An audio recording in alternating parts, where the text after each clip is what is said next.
ईमानदारी से पालन करके जनजीवन को बचाने का प्रयास करें। आपने ये समय दिया, इसके लिए बहुत बहुत धन्यवाद। अब मैं अनुरोध करना चाहता हूं प्रदेश कांग्रेस अध्यक्ष और शिक्षा मंत्री आदरणीय गोविंद सिंह डोटासरा जी से, वो अपनी बात कहें।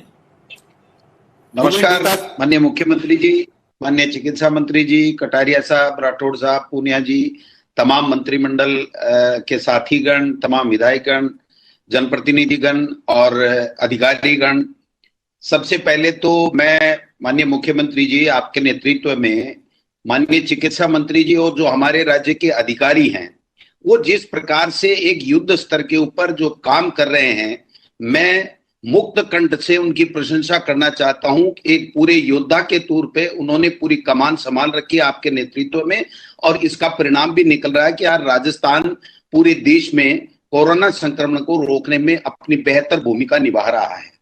दूसरा, अब की बार का जो कोरोना है किस हालात में है, किस प्रकार से ज्यादा डैमेज कर रहा है, युवाओं के लिए खतरनाक है, ग्रामीण क्षेत्र में, गांव गांव ढाणी ढाणी में फैल गया, ये सारी चीजें हमें प्रेजेंटेशन से देखने को मिली। मैं जो मेरी तरफ से केवल सुझाव और जो बात मुझे लगी वो मैं कहना चाहता हूं माननीय जनप्रतिनिधिगण जो पंचायत राज के जुड़े हुए हैं। एक तो जो डोर टू डोर सर्वे का काम चिकित्सा विभाग कर रहा है, मैं समझता हूं बहुत अच्छा है। यही हमारे पास एक विकल्प है कि प्रत्येक व्यक्ति को वहां जाकर के हम खोजें कि आपके कोरोना हो गया है और उसको दवाइयों का किट दें, जिससे मैं समझता हूं कि 90% से ज्यादा वही लोग दवाइयां ले लेकर के ठीक हो रहे हैं। मैंने मेरे ब्लॉक में और मेरे जिले में प्रयास किए और इसका सकारात्मक परिणाम भी निकला है कि लोगों ने गांव के गांव में भेज करके हमने टीम में सर्वे कराया तो काफी संख्या में वहां पर कोरोना पॉजिटिव पाए गए। उन्होंने अच्छी तरीके से दवाई ली, वो किट वहां तक उन तक पहुंचे तो वो वहीं से ठीक हो गए। अब रिपोर्टें आने लग गई हैं 1-2 दिन में कि मैं दवाइयों के कारण से ठीक हुआ। तीसरा, एक जो मैं कहना चाहता हूं कि इस कोरोना में क्योंकि मैं खुद संक्रमित हुआ हूं और मैं जो महसूस कर रहा हूं वो मैं जनप्रतिनिधियों के माध्यम से सबको बताने के लिए आग्रह करना चाहता हूं कि इसमें मोरल बूस्टअप बहुत जरूरी है। दवाई के साथ साथ हिम्मत रखना और एक दूसरे को सहारा देना कि नहीं वो ठीक हो गया, उसके कुछ नहीं हुआ, ये बताने की जरूरत है, नहीं कि ये कहने की ये देखो वो खत्म हो गया, आज वो खत्म हो गया। तो मैं समझता हूं कि ये जो मॉरल बूस्टअप का जो काम हम जनप्रतिनिधि जो सरपंच और पंच और जितने भी लोग कर सकते हैं वो इस मौके पे उसका ज्यादा से ज्यादा करें। दूसरा, सरकार को धन्यवाद देना चाहता हूं कि अभी कल ही या परसों ही एक ऑर्डर निकाला है कि इंदिरा रसोई में अगर कोई भामाशाह नहीं दे पाएगा तो किसी भी व्यक्ति को खाना देने के लिए नगर पालिका और नगर निकाय के जो हैं वो वहां से अपने फंड से पैसे दे सकती हैं, सरकारी फंड से। उससे एक भी गरीब आदमी जो शहर में इंदिरा रसोई के नजदीक है और उसको खाने का जो वो मिलेगा उसको कोई दिक्कत नहीं होगी। तीसरा, एक सरकार ने जो पेंशनर्स हैं उनके लिए भी एक अच्छी व्यवस्था की है कि आपको कोऑपरेटिव डिपार्टमेंट से उपभोक्ता भंडार से वो लेने की जरूरत नहीं है, एनओसी लेने की जरूरत नहीं है, आपको कहीं से भी मिल रही है वहां आप लीजिए, डायरी में लिखाइए और आपको वो पैसे मिलेंगे। तो ये भी सरकार ने एक अच्छी व्यवस्था कर दी, वरना पेंशनर्स को एनओसी के लिए भटकना पड़ता था, पूरे दिन बैठे रहते थे। तो ये भी एक सरकार ने अच्छी कर दी। इसका भी प्रचार प्रसार हमको सबको बताना चाहिए कि भाई अभी आपको कोई तरह की दिक्कत नहीं है, आप कहीं से भी खरीद लीजिए और खरीद करके अपना इलाज करा लीजिए। तीसरा, मैं कहना चाहता हूं कि सर लॉकडाउन जितना इफेक्टिव हम कर पाएंगे उतना ही लोगों की जान हम बचा पाएंगे। लॉकडाउन ही हमारे लिए रामबाण औषधि है। तो मैं समझता हूं कि हम सबको, और इस लॉकडाउन में सबसे ज्यादा अगर कोई भूमिका निभा सकता है तो वो पंचायत राज का जनप्रतिनिधि गांव में निभा सकता है कि गांव से बाहर नहीं जाओगे, गांव के बाहर आओगे नहीं और एक दूसरे को टेलीफोन से वो उसके हालचाल पूछे, जरूरत हो तो उसको मेडिकल के लिए भिजवाए। हमने सभी जो जितने भी ब्लॉक लेवल के अधिकारी उनको कह रखा है कि अगर सरपंच ये कहता है कि हमें डॉक्टर को दिखाना है, इसको भेज रहा हूं, तो आप पर्ची देख लीजिए या उसकी स्थिति देख करके उसको अलाउ कीजिए कि वो डॉक्टर तक आ जाए। तो मैं समझता हूं सरपंचों की और जनप्रतिनिधि जो प्रधान है, जो जिला प्रमुख हैं, उनकी बहुत बड़ी भूमिका, क्योंकि ग्रामीण परिवेश में उनकी बात को प्रभावी तरीके से माना जाता है और एक एमएलए या एमपी पूरे जिले में या पूरे ब्लॉक में अपनी बात उतने बेहतर तरीके से नहीं कह सकता, कम्युनिकेशन गैप हो जाता है। तो ग्राम पंचायत के सरपंच साहिबान से आग्रह करूंगा और प्रधानों से आग्रह करूंगा कि वो ज्यादा से ज्यादा उस चीज को, लॉकडाउन को हमें बेहतर तरीके से लागू करवाना है जो सरकार के दिशा निर्देश है। मैं आदरणीय सोनिया गांधी जी, हमारी राष्ट्रीय अध्यक्षा जी को धन्यवाद देना चाहूंगा कि उन्होंने 3-4 दिन पहले हमें एक निर्देश दिए थे कि जितने भी लोग हैं जो पार्टी आइडियोलॉजी के हैं या भामाशाह हैं, एनजीओज हैं, उनसे आप आग्रह कीजिए।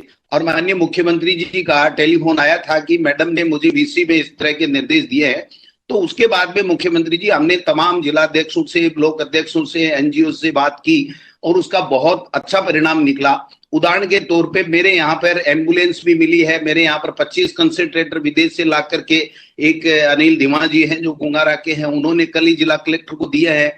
तो काफी लोग आ रहे हैं। कल मुख्यमंत्री सहायता कोष में सालासर बालाजी परिवार ने 21 लाख रुपए दिए हैं। दूसरे लोग भी कह रहे हैं 1 करोड़ रुपए। हमारे जो कोचिंग और स्कूलों के इंस्टीट्यूट जो सीकर में है उन्होंने जिला कलेक्टर को दिए हैं, व्यापारियों ने दिए हैं। तो मैं समझता हूं कि इसका बहुत बड़ा एक इम्पैक्ट गया और मैं आग्रह करना चाहता हूं कि सोनिया गांधी जी की एक ही बात है कि हम ज्यादा से ज्यादा लोगों को मोटिवेट करें, ज्यादा से ज्यादा लोगों की जान कैसे बचे, इसके लिए जो संसाधन हमारे पास में है उन संसाधनों का हम बेहतर उपयोग इस समय इस कोरोना महामारी से लोगों को बचाने के लिए करें।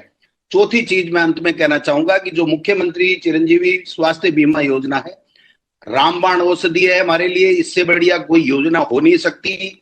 मैं समझता हूं कि इसमें ज्यादा से ज्यादा लोगों को रजिस्ट्रेशन कराएं, ज्यादा से ज्यादा लोगों को बेहतर कैसे इलाज मिले, इस बात के लिए हम नीचे के लेवल पर जनप्रतिनिधिगण प्रयास करें।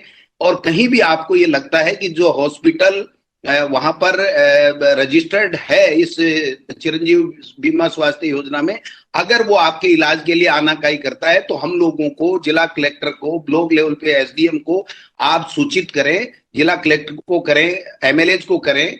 हम बात करेंगे, कोई समस्या आ रही है उनके, कोई ऑक्सीजन की समस्या आ रही है या और कोई समस्या आ रही है तो उसको हम लोग समाधान करेंगे। मैं तो इतना ही निवेदन करना चाहता हूं कि सर ज्यादा से ज्यादा लॉकडाउन को हम प्रभावी बनाएंगे। तो ये प्रभावी बनाने का काम अगर कोई कर सकता है तो आज की वीसी में जिन जनप्रतिनिधियों को आपने जोड़ा उनसे बेहतर कोई नहीं कर सकता। और जो इंतजामात जो हमारे अधिकारियों ने कर रखे हैं उससे बेहतर कोई इंतजामात नहीं कर सकता। उनकी पीठ थपथपानी चाहिए। और आप तो एक ब्रांड एम्बेसडर है एक तरीके से, कोरोना पॉजिटिव होकर के 18 घंटे काम कर रहे हैं, तो इससे ज्यादा सीख किससे ले सकता आदमी।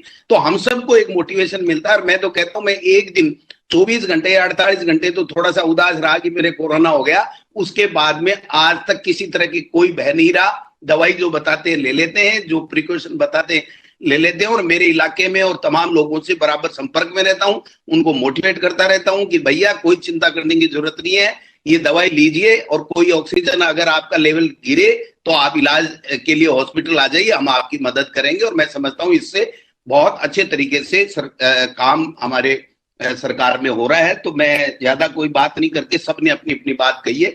यही 5-7 चीजें हैं जो मॉरल बूस्टअप के लिए, डोर डोर सर्वे के लिए, दवाइयों के लिए, लॉकडाउन की सख्ती से पालना के लिए, और जो भामाशाह एनजीओ जो सोर्सफुल पर्सन है, हमारी पार्टी की विचारधारा रखने वाले लोग हैं, चाहे एमएलए साहब हैं, एमएलए साहिबान के जो जानकार हैं, तो मैं समझता हूं उनको सबको मोटिवेट करके हम ज्यादा से ज्यादा इस संकट की घड़ी में सहयोग कराएं। इन्हीं के साथ में आपने समय दिया और बहुत अच्छी वीसी रही सीएम साहब। ये बहुत अच्छा आपका विचार था कि जनप्रतिनिधियों से जुड़ करके हम अपील करें कि कैसे इस संक्रमण से लोगों को बचाएं, और मैं समझता हूं कि हम सफल होंगे। धन्यवाद। जय हिंद, जय भारत। अब मैं अनुरोध करना चाहता हूं स्वायत्त शासन मंत्री आदरणीय शांति धारीवाल जी से कि वो अपनी बात कहें। आदरणीय शांति धारीवाल साहब। नमस्कार साहब। आदरणीय मुख्यमंत्री जी और प्रतिपक्ष के तीनों बड़े नेता